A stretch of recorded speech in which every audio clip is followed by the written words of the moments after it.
What's up, guys? Coach Andrew Simmons here, back for season 3 of Jog Your Mind, and we are on episode number 1, kicking things back off here, getting this cross-country season started. Super excited to have you guys here for another season. You guys seem to really love this thing, so I'm going to keep the ball rolling with it. We're going to talk about early season success. I really think that it's important that we start all of these seasons off with some reminders of what we need to get right, the little things, the small stuff. So for this week, the download is actually 2 things. Number 1 is going through a loose plan. If you've been here before, you probably know what that is, and it's probably something you should be integrating into your pre-race routine. The second is a post-race review. This is all inside one document, which I have linked inside the blog episode that comes out with this. If you guys want, I'm letting you guys send me an email, and I'm happy to give you a full race review. You can send me splits, you can send me all of it. Just send me some dialogue and send me some insights about how you think you raced this, what you did well, what you think you can improve, and I will reply back to you. If I get a bunch of these, you might need to give me a few days to get through them, but I'm happy to share all of this and dial this in with you. So let's get this thing off the ground. We're talking all about early season race success. And the number one thing that I see that trips people up first and foremost is pre-race nutrition. I did this as the first episode of season number 1. I've learned a lot since then, but I kind of broke down 2 hours out, 60 to 90 minutes out, and 30 to 40 minutes out about what you need to eat. I think the thing that's super important is making sure that you're integrating both electrolytes and, good quality, carbohydrates and nutrition. And when I say nutrition, what I'm really saying is make sure that you're not just eating some chips and some other junk. Chips are just basic starch. We need something that is a little bit more complex, something that's got a little bit of protein, a little bit of sugar, something that's actually going to feel like it's sticking to you a little bit, rather than just kind of filling your stomach up for a quick snack. So a couple things. As you guys know, Skratch is a wonderful partner with us. So anything that I talk about during this season, I will talk about Skratch Labs. It doesn't mean that that's what you have to use. No. But I'm going to use their products as an example because it's actually what I have a lot of readily. So when I say 2 to 3 hours out, I want you guys to be eating real food. A sandwich, some fruit, making sure that you guys are having a full meal.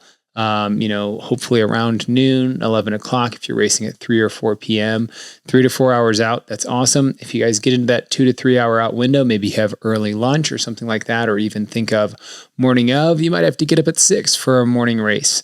If you are someone that really struggles to eat in the morning or struggles to eat in the afternoon before a race, especially when it's warm, 2 hours out, 90 minutes out, something as simple as like a granola bar. This granola bar in specific is 270 calories.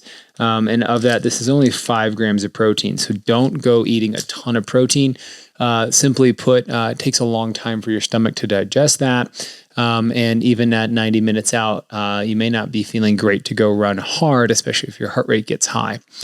The second thing is thinking about 16 to 32 ounces of some sort of electrolyte.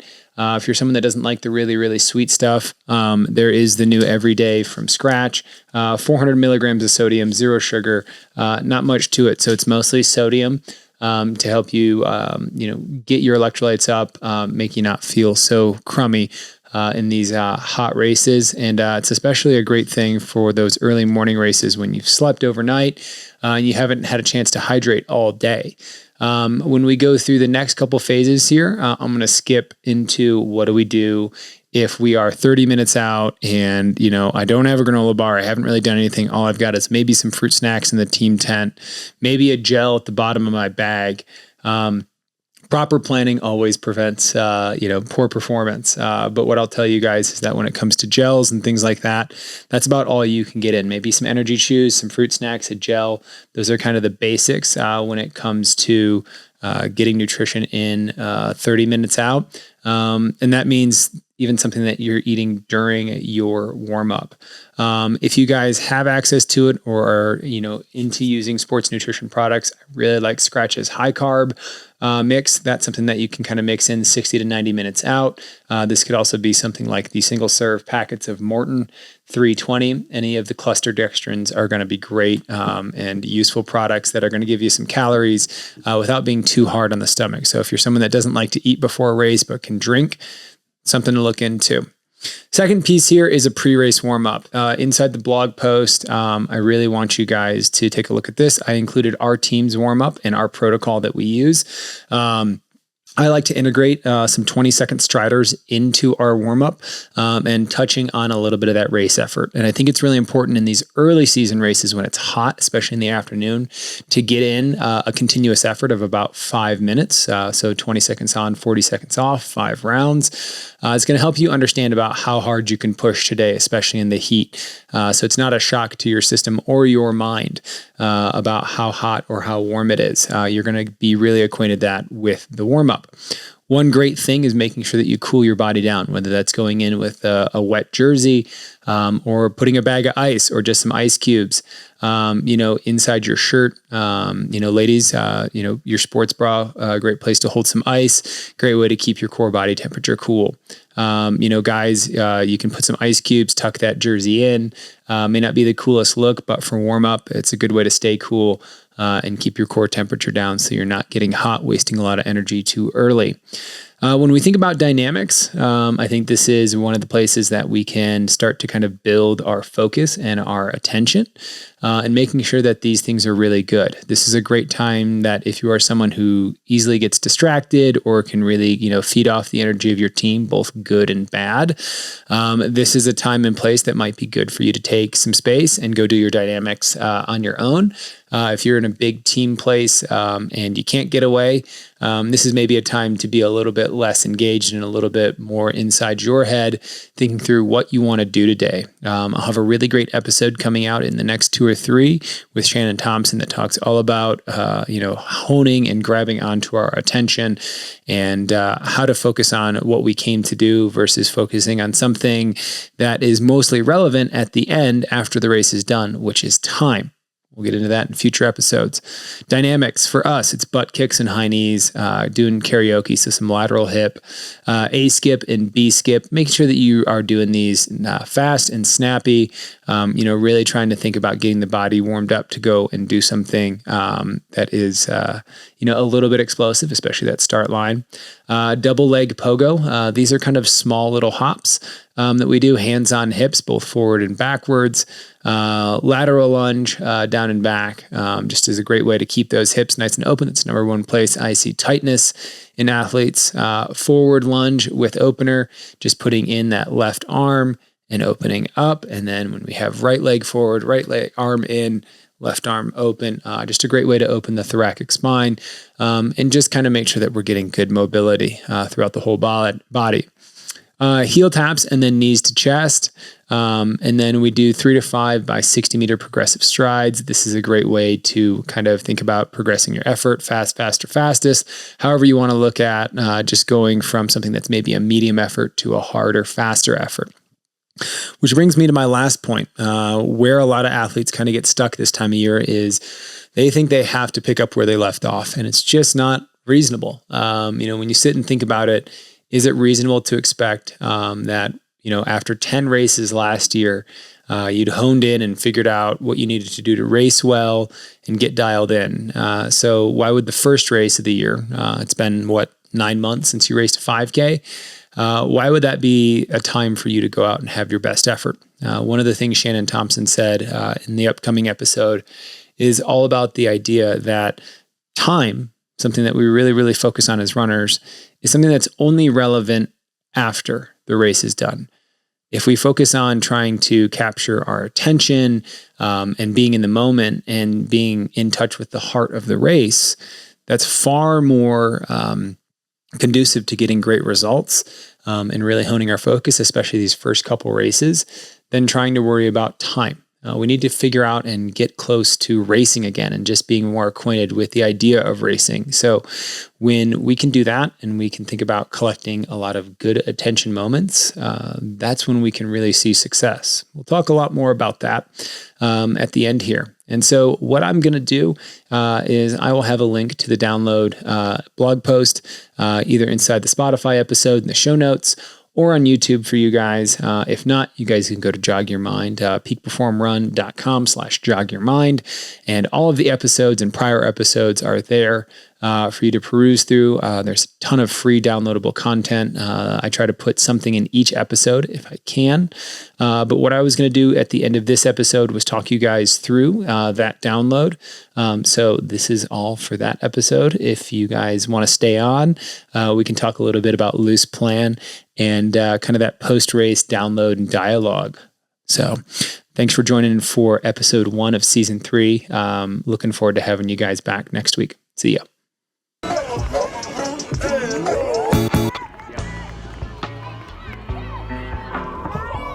2, 3, focus!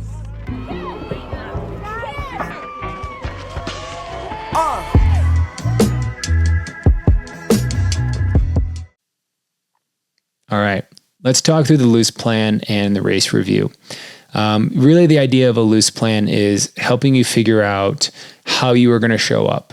Think of this as rehearsing dance moves. One of the best ways for us to lower our anxiety and lower, that ability to kind of get in touch with our attention and be in the moment requires that we are in a good mental state. And so going in with a loose plan helps us know what we are going to do that day. When we don't know what we're going to do and we don't know how we're going to race, we start to really, peak our anxiety and our central nervous system starts to go kind of haywire. And so with that, developing a loose plan is a key element to success. And so one of the great questions is, who do you want to be?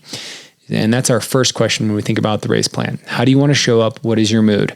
Are you going to show up happy and excited? Are you someone that likes to show up locked in and focused? Are you someone that when you get on the start line, it's a deep breath, sharp breath out. Okay, I'm ready to go. I'm ready to move on this. Or are you more of like, this is going to be super fun. I'm excited. Are you kind of the happy black lab? Like, yeah, this is going to be good. I love this. Doesn't matter. There is no right or wrong, but who do you want to be is important. Make sure you define that ahead of time.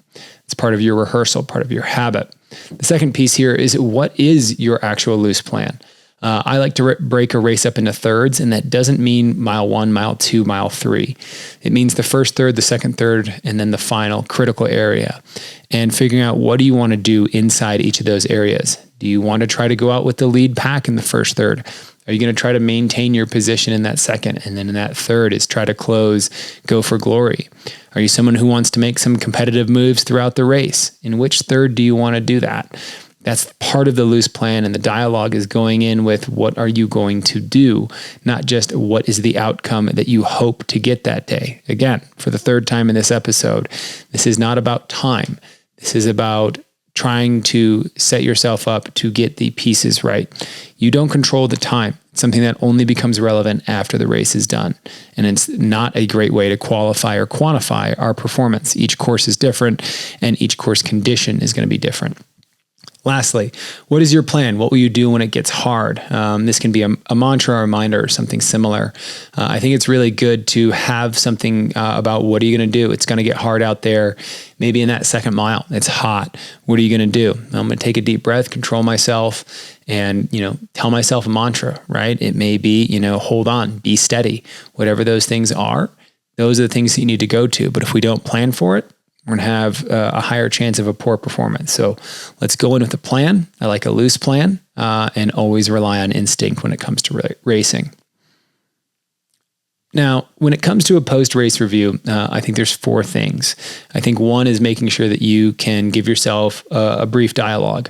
And going through that dialogue is often where people make those little discoveries of like, oh, I forgot that happened. I was really only focused. I could only really think of the last third of that race.